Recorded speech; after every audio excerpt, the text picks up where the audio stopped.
Hi everyone, welcome back to my YouTube channel Shazad Tech. In this video, I will tell you how to fix fitness app is not working on iPhone after iOS 17 update. So guys, without wasting any time, let's start the video guys. There is many method to solve this issue. First of all, you can open the fitness app and then close it, open it and then close it to fix your problem. If this solution is not working, then we move to another is go to the settings, go to general.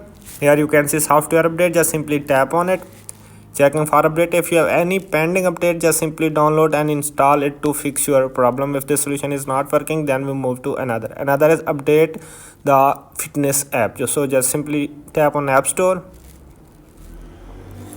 Here you can wait for a few seconds until the app store is loading. Tap on continue, personalize it, allow once, allow while using app. So just simply tap on it, search the fitness.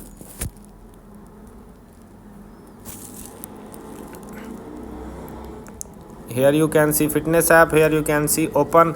So if you have any pending update, just simply update it and fix your problem. If this solution is not working, then we move to another is the go to settings, go to general, scroll to the down, and here you can see transfer or reset iPhone. Tap on it and here you can see reset and reset network settings. So just simply tap on reset network settings to reset the settings only without losing any data. And if all the solution is not working, then we move to another is force restart your device. So for force restarting your device, press the volume up button, press the volume down button, and press and hold the power button until you see the Apple logo appear, and then release the power button to force restart your iPhone and fix your problem. So guys, I hope this video is helpful for you. If this video is helpful for you, then you subscribe the channel and press the bell icon for more latest tech videos. Thanks for watching.